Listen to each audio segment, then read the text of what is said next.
In my imaginative reconstruction of the parable of the prodigal son, I have conceived that the younger brother is named Nikva. The older brother is named Menon. There is a daughter who's younger than both, and her name is Hyanita. And in the second poem last week, she went to find her younger brother and is bringing him home. And that's where we pick it up today. 4 nights they walked and slept by day. Beneath the carob branches lay the daughter fast asleep from hard and weary nights. And keeping guard beside her lay the prodigal, his moving lips inaudible, restless and awake. Transfixed on bloody bark and branches twixt the earth and sky, where traitors used to hang with common thieves, accused of treason toward their sovereign king and in the act of plundering his wealth. The lips of Nikva spoke a wordless speech. O Father, cloak this worse than naked son with rags, and feed me from the garbage bags, and let me live with slaves. For I have treated you with scorn, and my contempt was worse than all the blame that stained this bloody tree with shame, which now, with life and leaves arrayed, spreads out and covers me with shade. I do not ask to sit with kings, but only shade beneath your wings. And so the prodigal rehearsed his speech and waited for the first signs of his sister's wakening. Mid-afternoon, she stirred. I'll bring you water if you like, he said. I'd like that, Nikva. All the bread is gone, you know. I know. Let's try to make it home tonight. The sky looks happy in the west. I think we'll make it. I'll go get your drink. When he returned, the packs were rolled, and Hyanita said, I told your brother you would come. What did he say? But Hyanita hid her face as they began to walk and didn't answer him. Some talk of pain is good, you know. I know. He said he didn't care. Just go and waste your breath, he said. The tears rolled down her cheeks.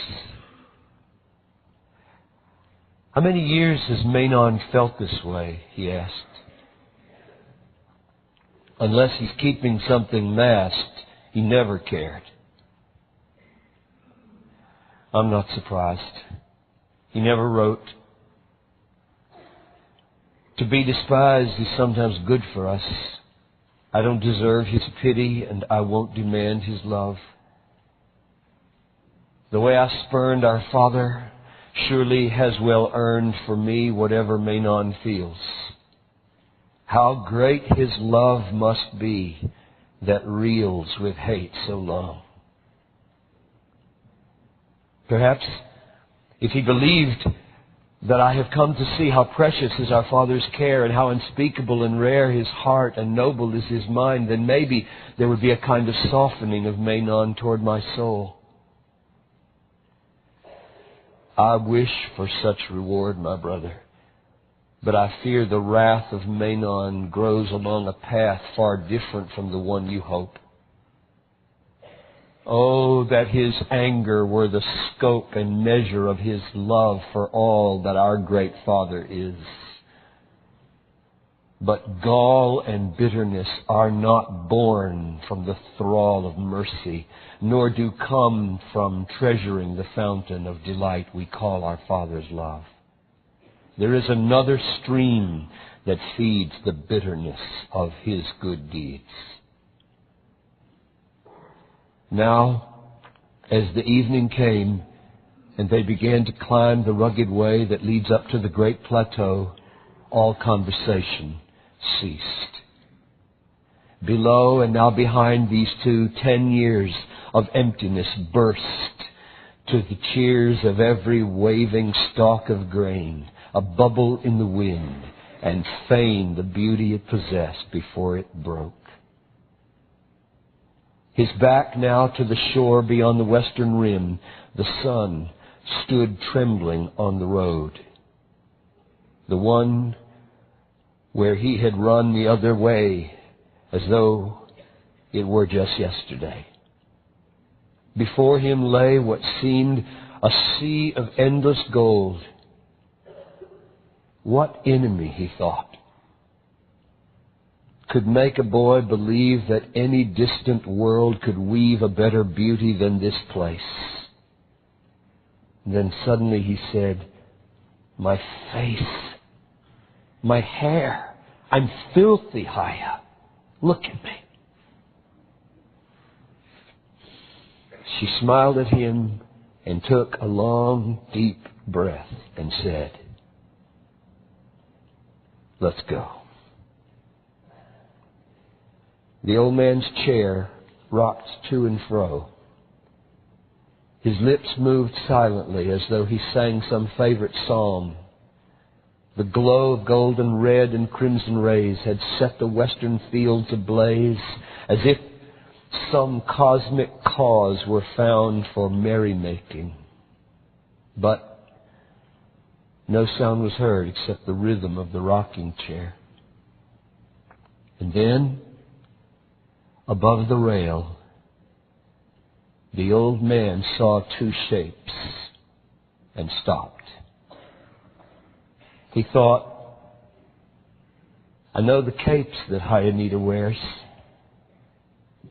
He took the rail and stood so he could look.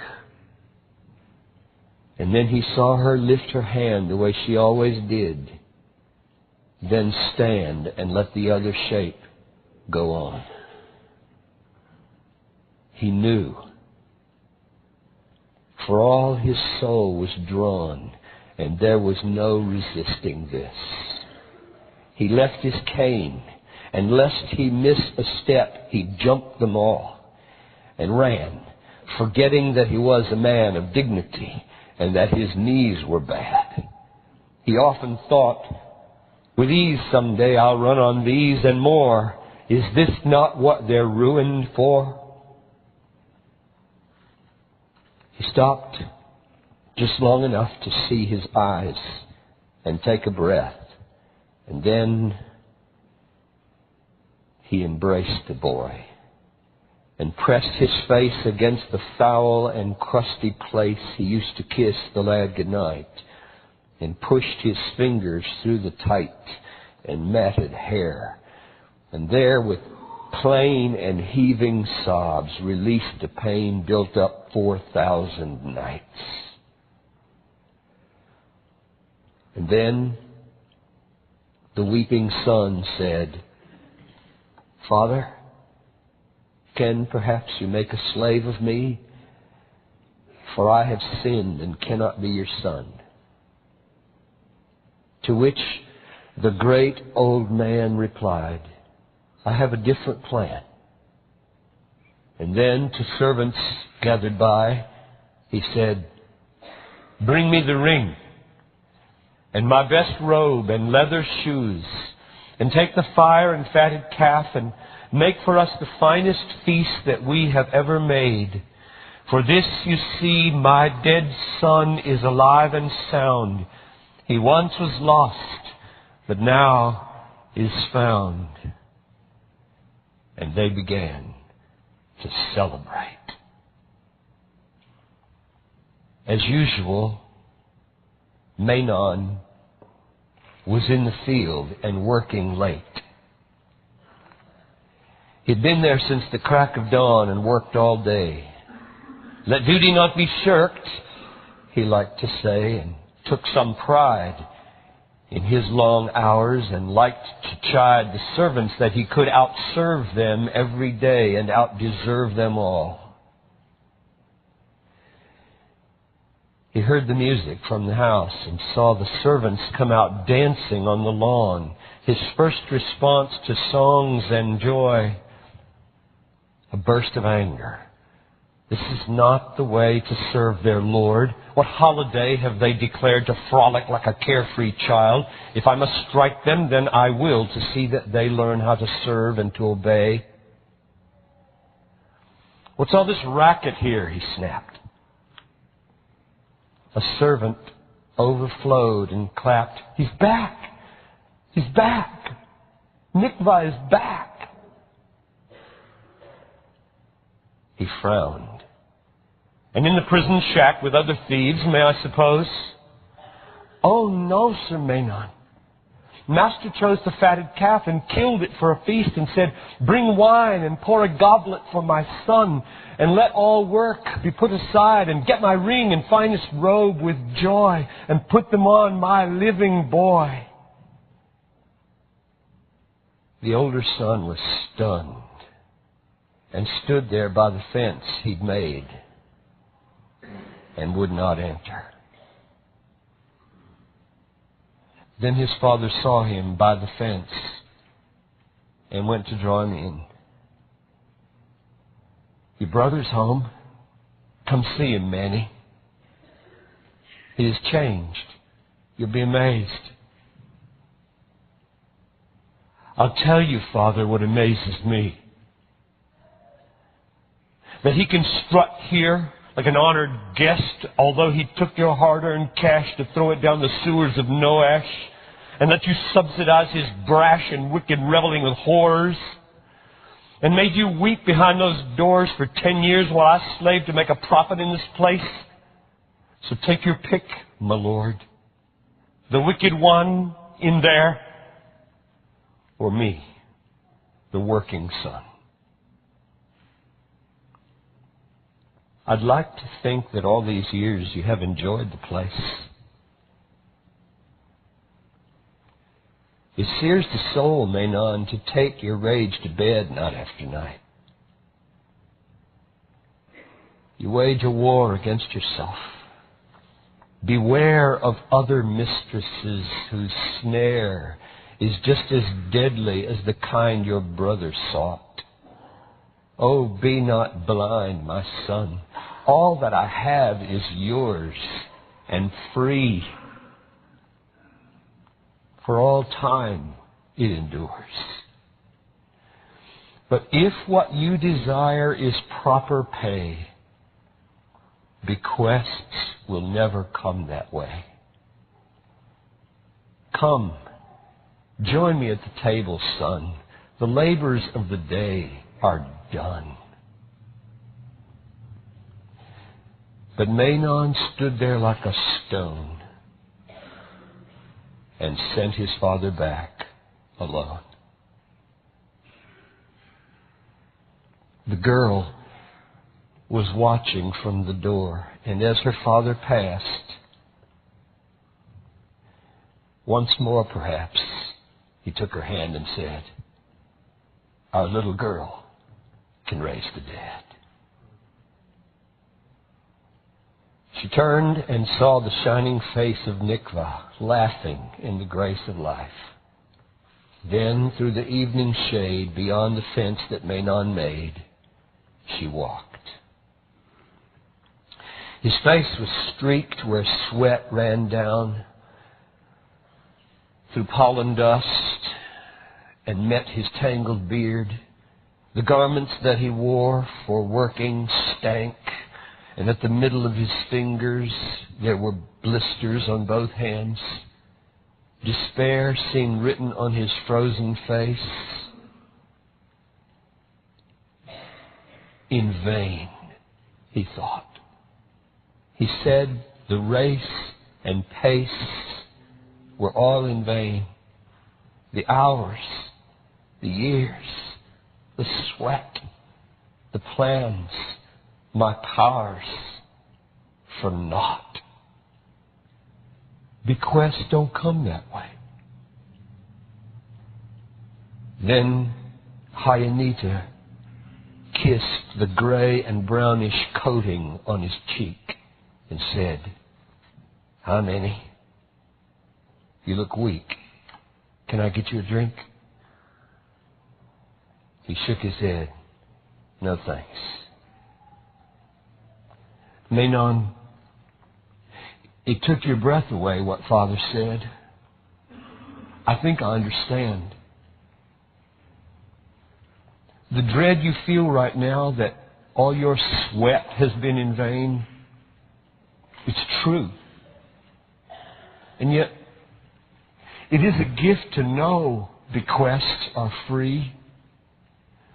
And loaded treasure chests of grace, all hidden in the ground, are never earned, but always found.